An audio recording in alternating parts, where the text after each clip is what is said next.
organized in the image of the machine hive for the sake of others' certainty. The connectedness that we once sought for personal sustenance and effectiveness is recast as the medium for a new species of power and the social confluence that translates into guaranteed outcomes. 5. Confluence as society. Microsoft scientists have been working for years on how to take the same logic of automated preemptive control at the network's edge and transpose it to social relations. As Nadella observed in 2017, if we can do this in a physical place, it can be done everywhere and anywhere. He advised his audience of applied utopianists, you could start reasoning about people, their relationship with other people, the things in the place. The imaginative range of this new thinking is demonstrated in a 2013 Microsoft patent application, updated and republished in 2016, entitled User Behavior Monitoring on a Computerized Device. With conspicuously thin theory, complemented by thick practice, the patented device is designed to monitor user behavior in order to preemptively detect any deviation from normal or acceptable behavior that is likely to affect the user's mental state. A prediction model corresponding to features of one or more mental states may be compared with features based upon current user behavior. The scientists propose an application that can sit in an operating system, server, browser, phone, or wearable device, continuously monitoring a person's behavioral data, interactions with other people or computers, social media posts, search queries, and online activities. The app may activate sensors to record voice and speech, videos and images, and movement, such as detecting when the user engages in excessive shouting by examining the user's phone calls and comparing related features with the prediction model. All these behavioral data are stored for future historical analyses in order to improve the prediction model. If the user normally restrains the volume of his or her voice, then sudden excessive shouting may indicate a psychosocial event. Alternatively, the behavior could be assessed in relation to a feature distribution representing normal and/or acceptable behavior for an average member of a population. A statistically significant deviation from that behavior baseline indicates a number of possible psychological events. The initial proposition is that in the event of an anomaly, the device would alert trusted individuals, such as family members, doctors, and caregivers. But the circle widens as the patent specifications unfold. The scientists note the utility of alerts for healthcare providers, insurance companies, and law enforcement personnel. Here is a new surveillance-as-a-service opportunity geared to preempt whatever behavior clients choose. Microsoft's patent returns us to Planck, Meyer, and Skinner and the viewpoint of the other one.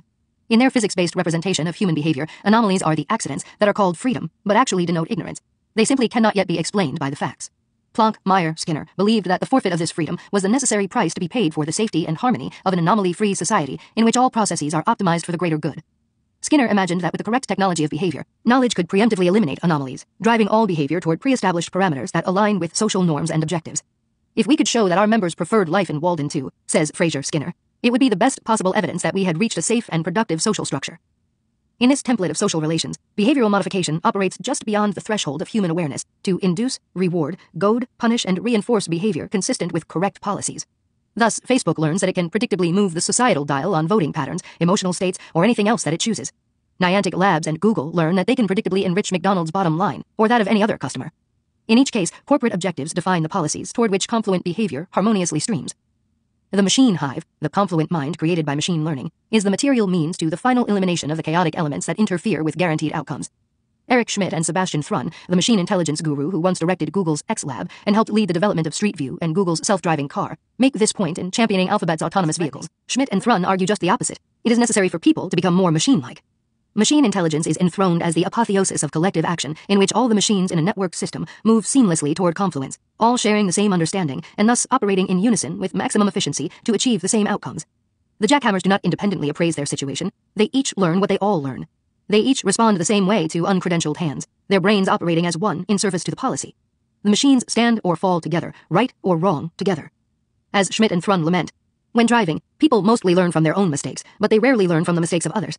People collectively make the same mistakes over and over again. As a result, hundreds of thousands of people die worldwide every year in traffic collisions. AI evolves differently. When one of the self-driving cars makes an error, all of the self-driving cars learn from it. In fact, new self-driving cars are born with the complete skill set of their ancestors and peers. So collectively, these cars can learn faster than people.